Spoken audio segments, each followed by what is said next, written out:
Can you hear me okay, Mr. Witt? Can you hear me okay? Yes, sir. All right. You are legislative coordinator, is that correct? Yes, I'm the legislative coordinator for Proponent. All right. Proceed with your testimony, sir. Mr. Chairman, members of the committee, thank you for allowing me to testify today in support of House Bill 45. Sir, can you speak into your microphone just a little more? David did a good job of discussing the restaurant carry portion of House Bill 45. House Bill 45 has two very important provisions, one of which he addressed, which is carrying a concealed weapon in establishments with a Class D liquor permit. The other portion of House Bill 45 is changing the wording of improperly handling firearms in a motor vehicle. I did a quick search of the internet this morning, shootings in restaurants, and it wasn't hard to come up with a number of hits. Los Angeles, Miami, Buffalo, Cincinnati.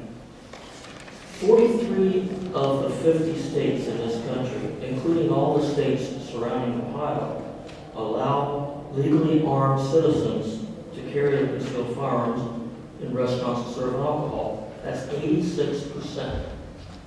Not one state that has enacted the ability to allow concealed carry holders in establishments that serve alcohol to have revoked that. There has not been a problem. Ohioans For Concealed Carry contacted noted researcher John Watt and requested studies, information from him, anything that would show the positive or the negative consequences of restaurant carry in other states. His response, and I quote, recognizing there are over 5 million Americans with concealed handgun permits, permit holders are extremely law-abiding overall, and that includes places that serve alcohol, end quote. Simply put, there are no statistics about restaurant carry because it is not a problem. The state of Ohio gave those who chose to take responsibility for their protection of their loved ones, the ability and the right to carry a concealed firearm. This is done through obtaining a concealed handgun license.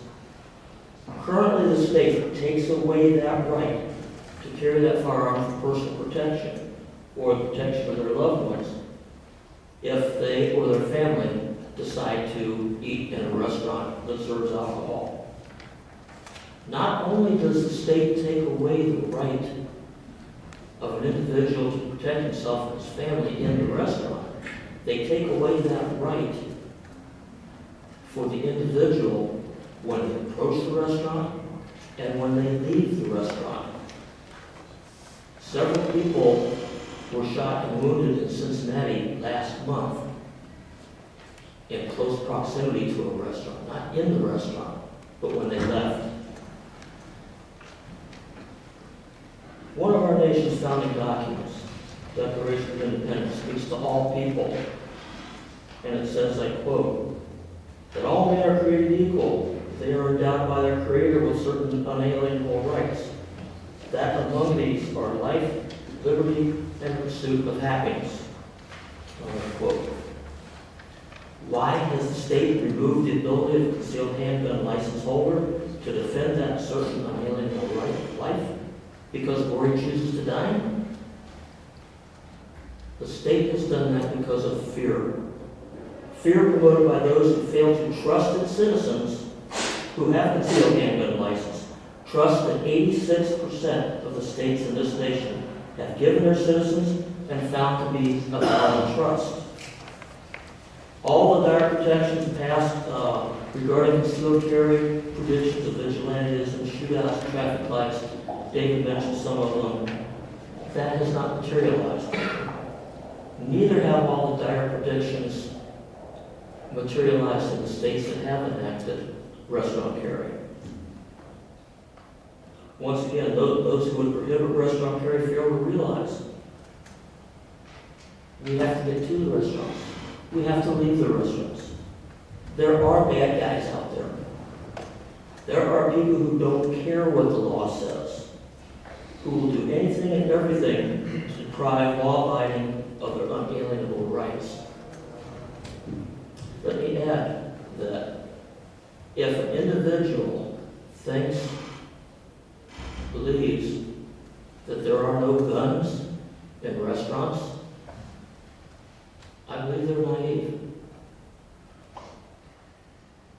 They're carried by the criminals, by the people who don't care. And it happens. House Bill 45 does not change the requirements of concealed handgun licensee if stopped for law enforcement purposes to notify law enforcement, keep their hands in plain sight, have no contact with their weapon, follow all lawful orders, and remain in the vehicle unless otherwise directed. What House Bill 45 does in the second part is eliminate duplicate language and eliminate specific transportation requirements. It's all too easy for a law-abiding concealed handgun licensee to, because of wording, not because of actions, to become a criminal under the current wording in the Ohio Class Code. A concealed handgun licensee can be charged with a crime if the container on the floor of their vehicle that has their weapon in plain sight happens to be covered by newspaper or other papers, and law enforcement stops them. That person's a criminal because it's not in plain sight. If a person carries their gun in a console that does not have a lid, that person's a criminal. Those are only two examples. There could be many more. As you consider House Bill 45, we ask that you consider it from logic and common sense, not from fear. Mr. Chairman, members of the committee, thank you for your attentiveness. I will answer any questions to the best of my ability.